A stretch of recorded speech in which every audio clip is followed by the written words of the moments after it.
broad beans have been giving us a harvest for some weeks now.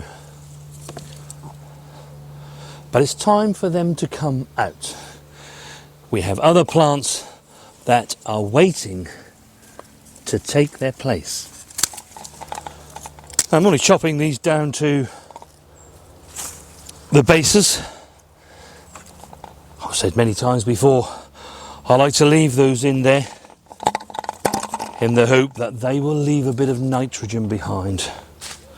But even if they don't, they will rot down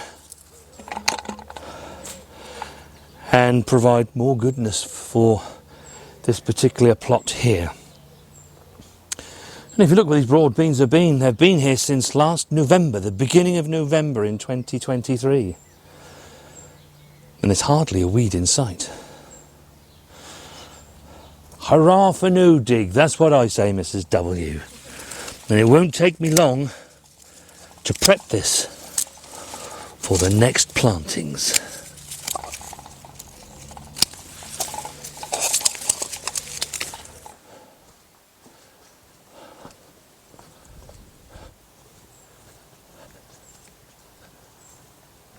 These will feed Beauty and the Beast very well. Now in today's video, we should be taking a look at the compost heaps and we shall be doing a succession planting. It's going to follow these broad beans.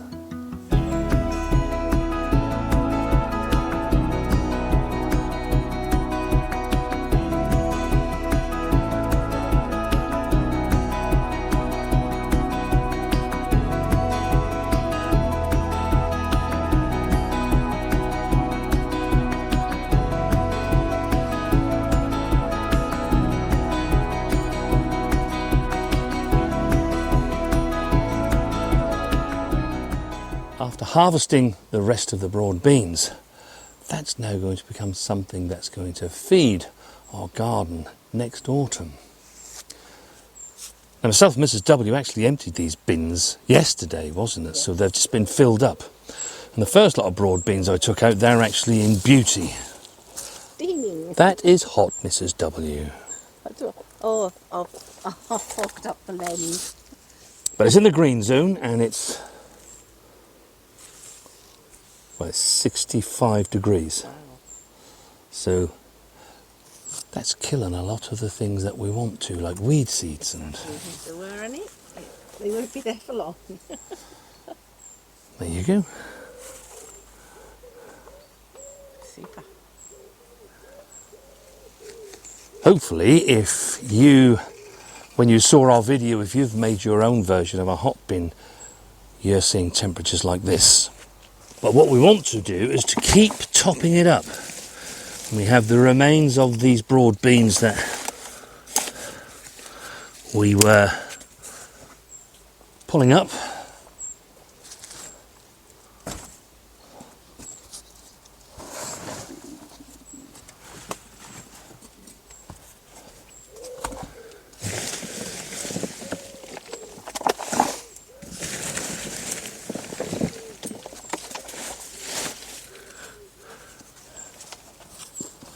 Some old egg cartons and all that as well for some brown, and you've put in some.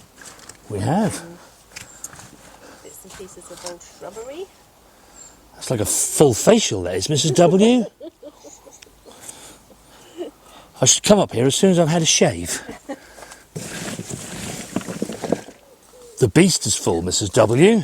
Yes. Now we can top Beauty up. Quite what I'm going to do with all the grass cuttings next weekend. Oh, will you be surprised? I said down really quickly, doesn't it?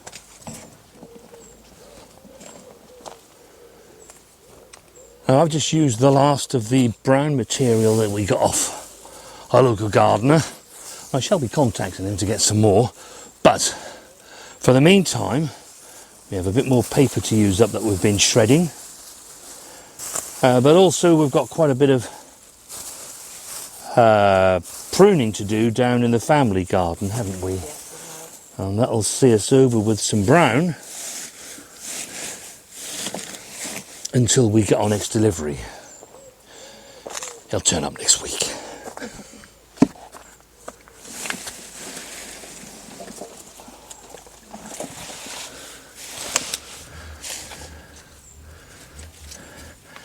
If you didn't see our video on how to make your own hot composter,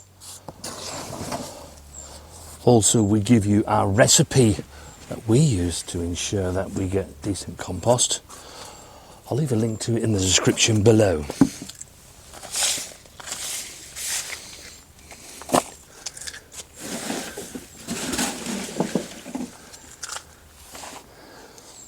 And, you know, these hot composters are very, very hungry.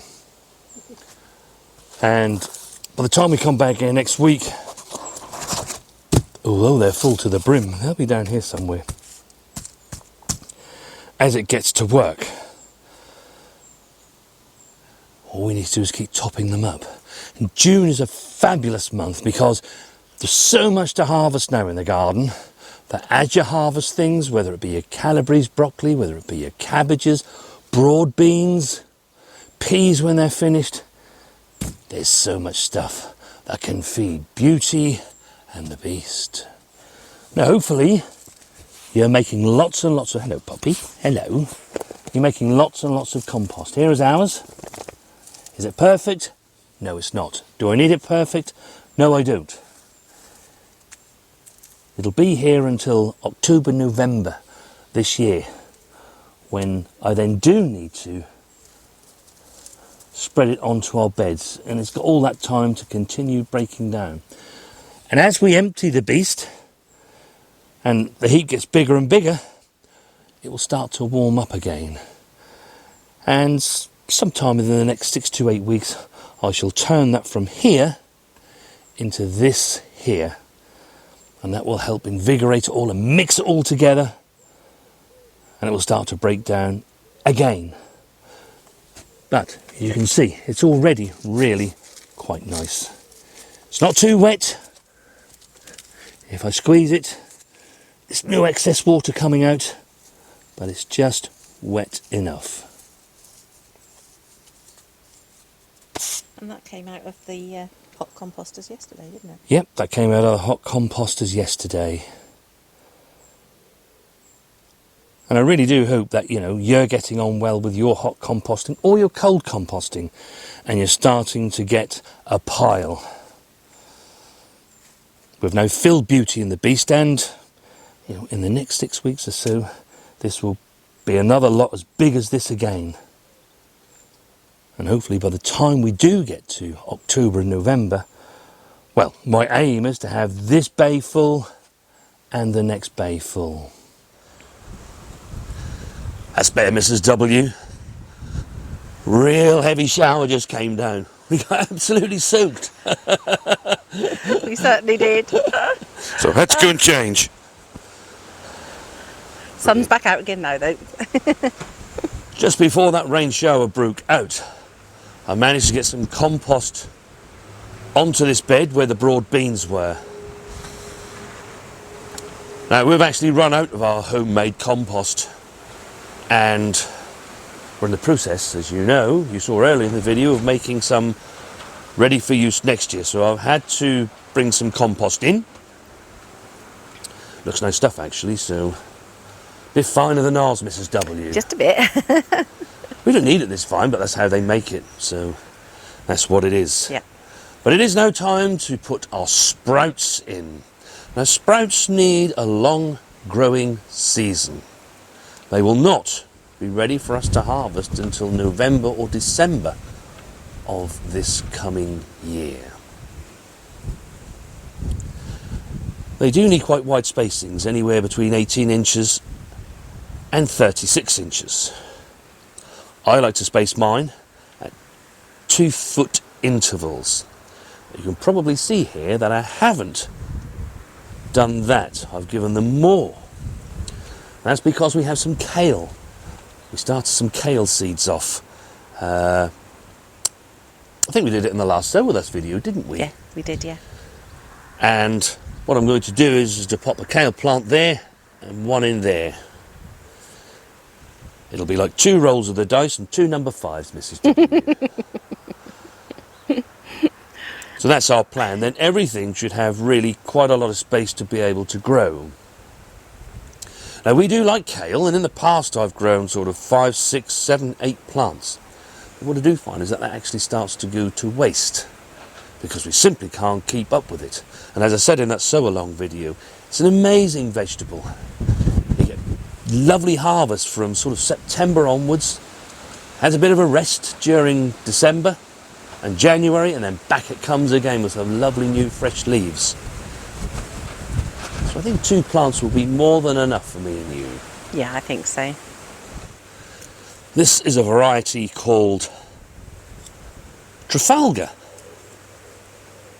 Yeah, it's a new one to us, isn't it? It is indeed. It is indeed. And we sowed this, what, mid-May? Yes, And and I it's- just potted them on Yeah, we weren't because we quite didn't ready quite for have the them. broad beans weren't out, so I potted Yeah. them on once. But the root system's looking good, isn't it? You see, they have their first true leaves. In fact, the 3rd one is now on its way.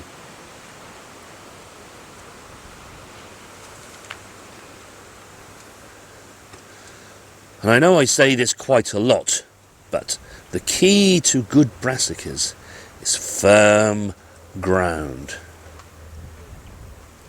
We're lucky being no dig in that we always have firm ground. We don't dig it, we don't turn it over. So the ground is firm underneath there. But if you're not no dig, just walk over the spots where you're going to be planting any brassica, not just sprouts, any brassica. But in particular with sprouts, because you want those lovely big, hard buttons.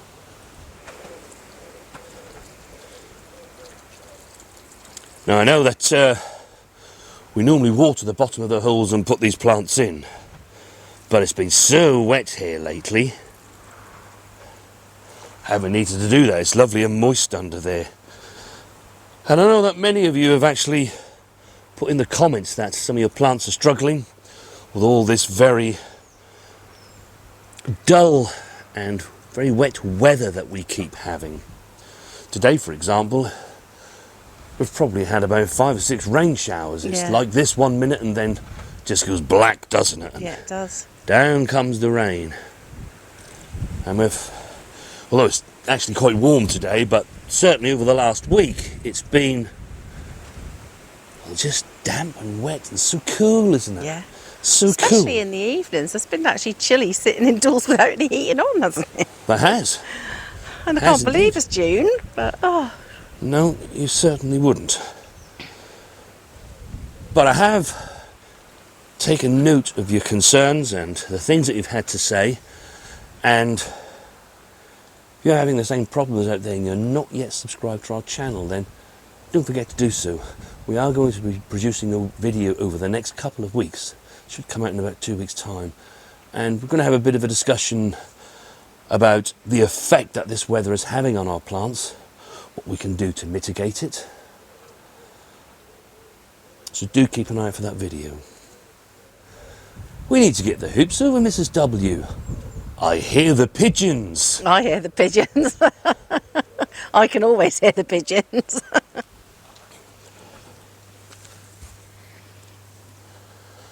That's the hoop tunnel made for it. Now we need the large one because sprouts do get taller. And also in years gone by, we've always grown broody, haven't we? We have, yes. They're a bit shorter. Yeah. Trafalgar do get a bit larger, so they're going to need the height of this tunnel. I know many of you'll sow when the seed packet says March, April, and yours are probably in the ground long before ours. If you have planted yours, do let us know in the comments. How are they getting on? You've found that they've been suffering in this very wet and damp weather here in the UK? Hopefully they're not, because brassicas are one of those plants that doesn't matter too much what the weather throws at them.